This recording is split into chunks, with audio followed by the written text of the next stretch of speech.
Doc Loves the Kids, a local Kitsap County nonprofit organization established in 2015, whose mission is to provide activities, programs, and community support for at-risk youth. They put the U in community. Doc Loves the Kids.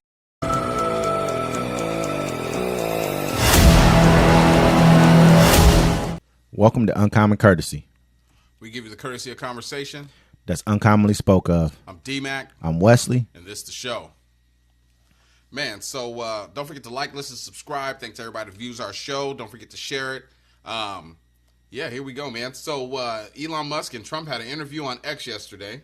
Yeah, they said that it did they're trying to say it did over 1 billion. Was it well, impressions it was like 1.2 or million people watched it. Then they said it was close to 1 billion people because he's counting the people talking about it and then people viewing it or whatnot. Because, it's like somebody will post something, like let's say Marjorie Taylor Greene will post something, right? Mm-hmm. And it's not people that like her commenting in it. It's people that don't like her commenting in it. Mm-hmm. And so their comments, they comment more than everybody else. Yeah. And then he claimed a DDoS attack.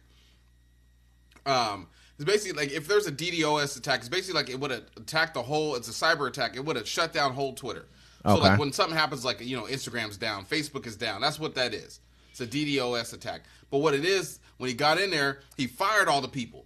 So it doesn't run properly. You know what I'm saying? I've been trying to change my profile picture for the last 4 months. Really? Yeah, it won't let me. It keeps saying it's the same one of me in this bar. It says, Donald Trump's live chat with Elon Musk on X plagued with glitches Musk claims were from cyber attack.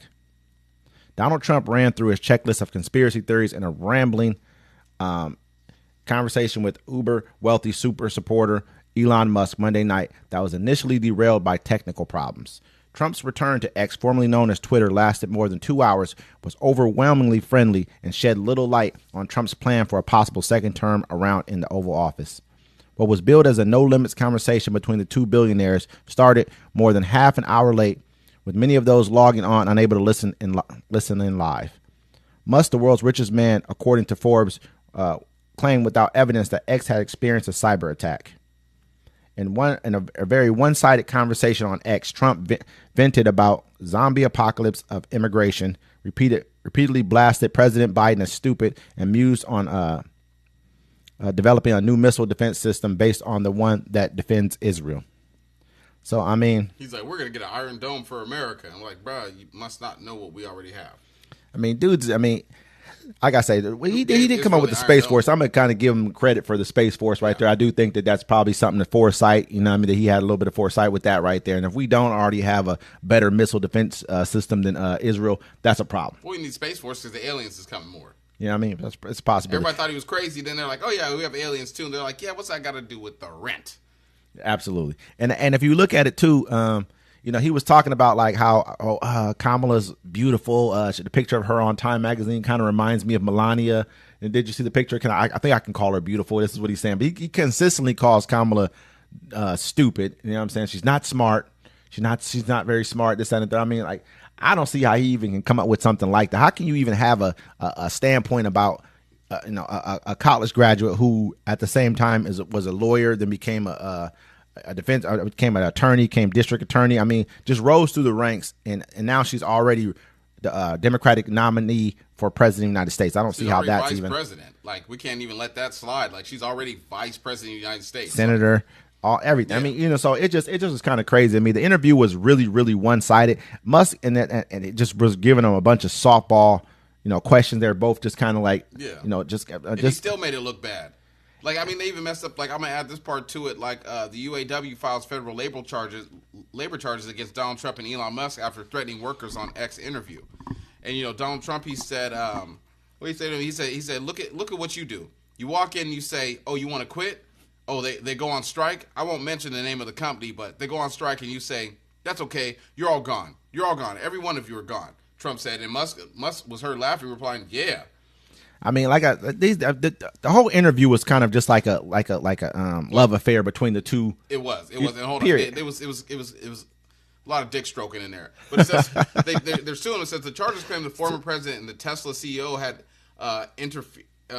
interfered with and restrained or coerced employees who were exercising their right to organize against the company, suggesting he would fire employees engaged in protected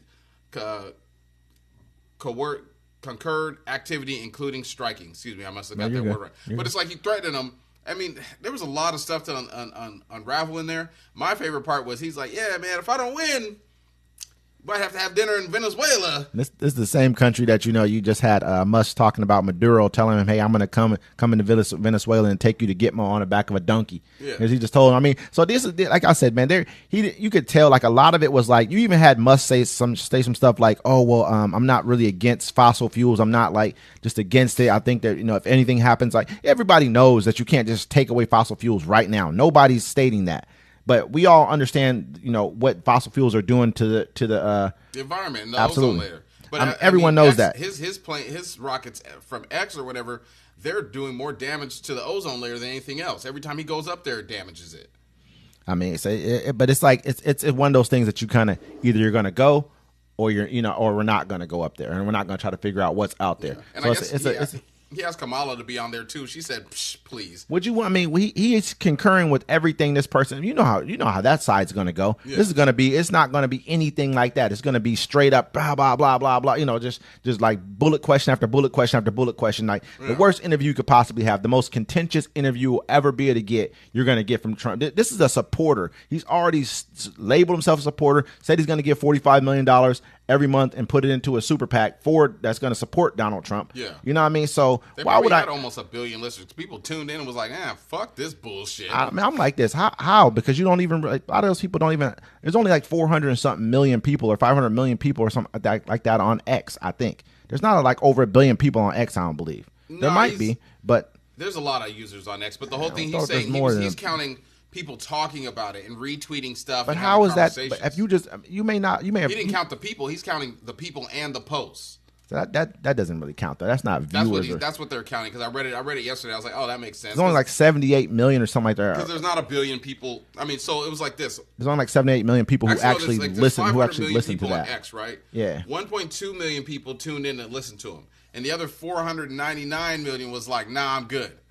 Yeah. So you put that in perspective. I feel like that it would have been it's a big interview. That's a huge interview. Those two together, that's a big interview. So I think it's going to do numbers. This is not me denying the numbers. The numbers are going to be the numbers. That's Trump, and that's he's a draw. No matter where he's at, he's going to be a draw. He's going to say some crazy shit. So it's going to be a draw. Then you got Elon Musk. Haven't heard him interview anybody. You could tell why he doesn't interview anybody because he was just sitting there with softball question after softball question. He really asked him nothing. He really got no answers from him. He's like, oh, I really think that you need to be president. Like, who the fuck are you to even say who doesn't? They were talking about basically like, all these companies getting this government assistance. You got government assistance. Hella government assistance. You know what I mean? I remember when Trump posted a picture of you saying, if I would have told you to get down on your knees and beg, everything you have right now is because of the American people giving your company money. You guys would have failed. Your whole company would have failed if it wasn't for us. You were afraid to talk up. You could tell Trump was kind of like walking on eggshells by talking about China because he knows that Elon Musk makes a lot of money in China, so Elon Musk can't say shit about China. You'll talk about any other country, but you don't ever hear him say nothing about China. And was that Xi Jinping or something like that? He doesn't say anything about him. That's a Chinese leader. Doesn't say a word about him, and neither does. I mean, Trump will say a couple things here and there because he's going to say whatever he wants. But I look at Elon Musk like I look at Pierce Morgan. Like I don't care what you got to say. You ain't even period, from here, man. He's not even leave. Period. I mean, and so to me, I just like this interview. It was really just a buttering up interview for him. You know what I mean? They're both talking about how dumb this people were and how bad this was and how this was. But man, you just gave him billions of dollars to save his company. He's talking about how we're bailing out this, that, and the third. I mean, to me, it was a good interview to listen to, but it really brought nothing new to the table. And I don't think that anyone. Why would Kamala? If I'm Kamala Harris, I'm not going on that shit. If I'm Kamala Harris, I'm going to let him sit back and keep ruining himself. Period. He's letting his whole campaign. I mean, you're even letting the people that are voting for you say racist things to your vice president's wife. You're letting them say racist things about Kamala Harris. You're letting them say whatever they want. Because he's saying racist shit. He's like, when did she become black? Like, to be like he doesn't understand multiracial people. Him and his wife, I bet they're multiracial. Just because she's Russian, I guarantee that, and he's from somewhere else too. That's two different races of people. You guys are not just both just white. Oh, you know what I'm saying? America, they are. You know what I mean, though. Overall. But I never seen Kamala naked. I seen the first lady naked though. Naked. Malana. Yeah, I've seen her naked too. Holding that thing.